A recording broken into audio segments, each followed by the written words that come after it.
Hello बच्चों, आपके अपने परिवार अल्फ़ा क्लासेस में आपका स्वागत है।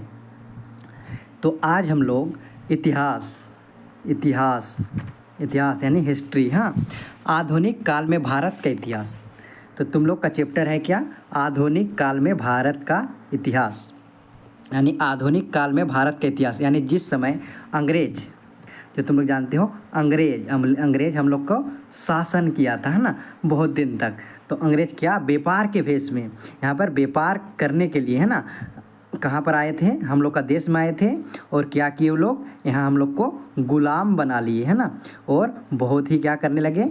बहुत ही हम लोग को प्रताड़ित करने लगे, है ना। उस समय के बात किया गया है ना। इसलिए आधुनिक काल में भारत का इतिहास का मतलब वही अंग्रेज जिस समय यहाँ पर आए थे उस समय के बारे में हम लोग पढ़ने वाले हैं। समझ में आ गया? चलो आगे हम लोग देखते हैं। यहाँ पर MCQ क्वेश्चन करने वाले हैं, है ना। MCQ question, multiple choice question, है ना। तो पहला क्वेश्चन है तुम लोग का जो परीक्षा में बार बार पूछता है ना, वही क्वेश्चन सबको लिया गया है ना। तो पहला क्वेश्चन है, देखिए, भारतीय राष्ट्रीय अभिलेखागार की स्थापना कब की गई? भारतीय राष्ट्रीय अभिलेखागार मतलब अभिलेखागार, ये क्वेश्चन यदि कभी भी पूछ दिया, हाँ, तो यहाँ पर तुम लोग का क्या हो जाएगा? पहला नंबर यानी क नंबर 1891 ईस्वी। कब हो जाएगा? 1891 ईस्वी में किया गया था। वही क्वेश्चन तुम लोग का बोर्ड एग्जाम में देखने को मिलता है। चलो आगे दूसरा क्वेश्चन हम लोग देखते हैं। दूसरा क्वेश्चन क्या कहा गया है? जेम्स मिल कहाँ का निवासी था? Question mark. देखो जेम्स मिल, है ना, जो तुम लोग के बुक में दिया हुआ है उसके हिसाब से जेम्स मिल कहाँ का निवासी था? अमेरिका, स्कॉटलैंड, यूरोप, ऑस्ट्रेलिया, है ना। तो यहाँ पर हम लोग का ख नंबर यानी स्कॉटलैंड। कहाँ हो जाएगा? स्कॉटलैंड। जो मैं पढ़ा रहा हूँ ये सब तुम लोग यदि पढ़ के जाओगे, शुरू से ही ध्यान दोगे तो इससे बाहर क्वेश्चन नहीं पूछने वाला है ना। इसलिए वीडियो को लाइक कर देना, शेयर कर देना और सब्सक्राइब जरूर करना बच्चों। चलो आगे तरफ हम लोग देखते हैं थर्ड नंबर का क्वेश्चन यानी 3 नंबर का क्वेश्चन, है ना। 3 नंबर क्वेश्चन में क्या कहा गया है? लॉर्ड क्लाइव, है ना। यहाँ पर क्या नाम है? लॉर्ड क्लाइव, है ना। यहाँ पर देखिए लॉर्ड क्लाइव, यहाँ पर लॉर्ड क्लाइव ने भारत के नक्शा तैयार करने का जिम्मेदारी किसे सौंपी थी, है ना। तो लॉर्ड क्लाइव ये क्या थे? अंग्रेज थे, है ना, जो यहाँ पर शासन कर रहे थे। उसमें क्या थे? अंग्रेज थे, है ना। तो जो यहाँ पर भारत का नक्शा को तैयार करने के लिए, भारत का नक्शा का तैयार करने के लिए किसको जिम्मा सौंपा था ना। ये क्वेश्चन हम लोग को बार बार देखने को मिलता है। समझ में आ गया ना। तो यहाँ पर देखिए पहला नंबर क्वेश्चन में बोला गया है जेम्स मिल। क्या कहा गया है? जेम्स मिल। ख नंबर क्वेश्चन में जनरल वारेन हेस्टिंग्स, है ना। ग नंबर में लॉर्ड कॉर्नवालिस और घ नंबर में जेम्स रेनेल। तो हम लोग का क्या हो जाएगा? जेम्स रेनेल। क्या हो जाएगा? घ नंबर जेम्स रेनेल। समझ में आ गया? चलो आगे तरफ हम लोग देखते हैं चौथा नंबर का क्वेश्चन। कितना नंबर का? 4 नंबर का क्वेश्चन, है ना। अभिलेखों को सुंदर ढंग से लिखने वाले क्या कहलाते हैं? देखो अभिलेख को सुंदर ढंग से लिखने वाले क्या कहलाते हैं? खुशनविश, शिल्पकार, अभिलेखागार, चित्रकार। ये क्वेश्चन भी बार बार तुम लोग को पूछता है। तो हम लोग क्या हो जाएगा? खुशनविश। क्या हो जाएगा? खुशनविश। इसी प्रकार से हम लोग 5वां नंबर का क्वेश्चन, 5 नंबर का क्वेश्चन देखते हैं ना। तो ध्यान दोगे और बढ़िया से देखोगे। चलो यहाँ पर 5 नंबर में भारत के अंतिम वायसराय कौन थे? अंतिम वायसराय पूछा है ना। अंतिम viceroy general Warren Hastings, James Rennell, Lord Mountbatten और एलन ब्रो। तो यहाँ पर देखो अंतिम वायसराय पूछा है, प्रथम नहीं पूछा है। तभी अंतिम बोलेगा तो क्या हो जाएगा हम लोग का? Lord Mountbatten. क्या हो जाएगा? Lord Mountbatten. लॉर्ड माउंटबेटन अंतिम वायसराय था हम लोग का भारत का। चलो आगे तरफ हम लोग देखते हैं 6 नंबर का क्वेश्चन यानी 6 नंबर का क्वेश्चन। अंग्रेजों द्वारा स्थापित भारतीय राष्ट्रीय अभिलेखागार कहाँ बनाया गया था? ये क्वेश्चन भी आता है। देखो कोलकाता में, मुंबई में, दिल्ली में, मद्रास में, है ना। तो तुम लोग का यहाँ पर 6 नंबर में क्या हो जाएगा? कोलकाता। क्या हो जाएगा? कोलकाता, है ना। उस समय कोलकाता बोला जाता था, अभी वर्तमान में कोलकाता बोला जाता है। हाँ, समझ में आ गया? जो पश्चिम बंगाल की राजधानी है। क्या है? पश्चिम बंगाल राज्य की राजधानी है। चलो आगे तरफ हम लोग देखते हैं 7 नंबर क्वेश्चन, 7 नंबर क्वेश्चन। स्वतंत्रता प्राप्ति के बाद भारत की प्रथम जनगणना कब की गई थी? स्वतंत्रता प्राप्ति हो गया हम लोग का। कब स्वतंत्रता प्राप्ति हो गया हम लोग का? 15 अगस्त 1947 ईस्वी को। समझ में आ गया ना? 15 अगस्त 1947 47 ईस्वी को हम लोग को क्या हो गया, आज़ादी प्राप्त हो गया, अंग्रेज यहाँ से भाग गए, है ना, हम लोग भगा लिए।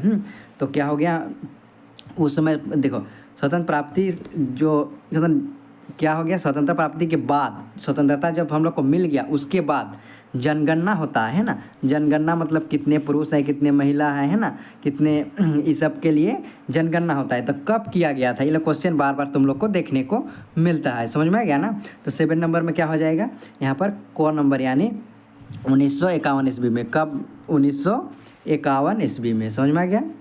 चलो आगे तरफ हम लोग देखते हैं 8 नंबर का क्वेश्चन। कितना नंबर का, 8 नंबर का क्वेश्चन। 8 नंबर क्वेश्चन में कहा गया है भारत के प्रथम वायसराय कौन थे। तो क नंबर में है Lord Canning, Lord Minto, Lord Dalhousie और जनरल, है ना। तो यहाँ पर 8 नंबर में हम लोग क्या हो जाएगा, लॉर्ड डलहौजी। कभी प्रथम बोलेगा होना चाहिए लॉर्ड डलहौजी, समझ में आ गया। चलो आगे तरफ हम लोग देखते हैं 9 नंबर का क्वेश्चन, है ना। 9 नंबर क्वेश्चन में क्या बोला गया है बच्चों, देखो विश्व का पहला अधिक जनसंख्या वाला देश कौन सा है ना। 2011 के जनसंख्या के जनगणना के अनुसार, 2011 में जनगणना जिस समय हुआ था उसके हिसाब से विश्व का पहला अधिक जनसंख्या वाला देश कौन सा था, है ना। तो 2011 के जनगणना के अनुसार हम लोग का चीन सबसे ज़्यादा जनसंख्या वाला देश था, है ना। और दूसरा स्थान में कौन आता था, हम लोग का भारत आता था। कौन आता था, भारत आता था बच्चों, समझ में आ गया। तो तुम लोग का दूसरा सबसे बड़ा देश बोलेगा जैसे हमारे प्यारे भारत, समझ में आ गया। चलो आगे तरफ हम लोग देखते हैं 10वां नंबर वाला क्वेश्चन, है ना। 10वां नंबर क्वेश्चन में क्या कहता है कि विश्व का दूसरा अधिक जनसंख्या वाला देश कौन सा है। तो भारत है, अमेरिका है, जापान है, ऑस्ट्रेलिया है ना। तो अभी बता दिए थे क्या हो जाएगा हम लोग का, भारत, समझ में आ गया, हमारे प्यारे भारत। जो सोने की चिड़िया कहलाते थे पहले हम। हाँ, जितने भी अंग्रेज आए, मुगल आए और लूट कर चले गए, उस समय हम लोग गरीब हो गए हैं, समझ में आ गया ना। नहीं तो हम लोग का देश बहुत ही उच्च कोटि के थे, है ना, और अभी भी है ना। अपने देश पर गर्व करना है और देशभक्ति का भावना सबके अंदर में रहना चाहिए।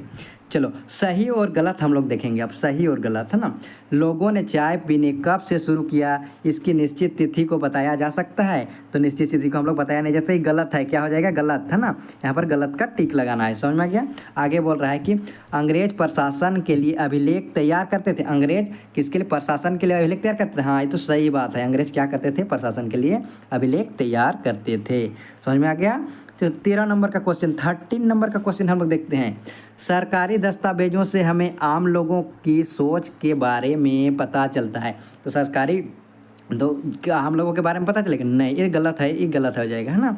चलो यहाँ पर 14 नंबर का क्वेश्चन, अंग्रेजों के शासन से पहले भारत में अंधकार का दौर था।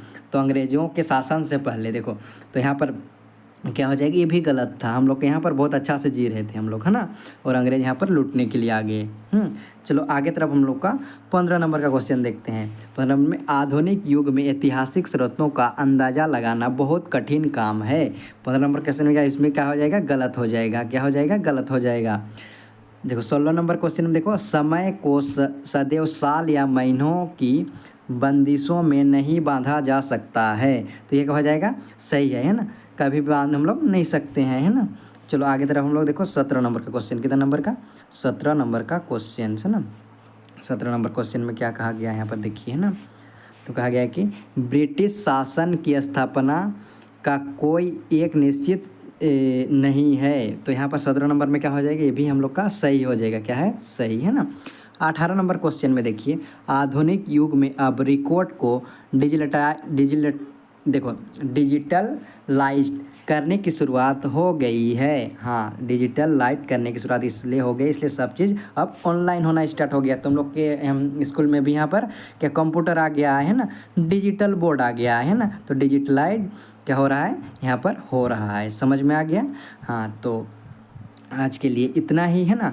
तो आगे वाला चैप्टर भी हम लोग MCQ करने वाले हैं, जो हम बताए हैं, जो तुम लोग को बताए हैं बच्चों, इससे बाहर तुम लोग का क्वेश्चन नहीं पूछता है। इसलिए वीडियो को ज़्यादा से ज़्यादा शेयर करना, लाइक कर दीजिए और अपने दोस्त के पास भी पहुंचाओ, दूसरों को भी फ़ायदा पहुंचो, एकदम फ्री में सब कुछ मिलने वाला है यहाँ पर, है ना। चलिए आज के लिए इतना ही।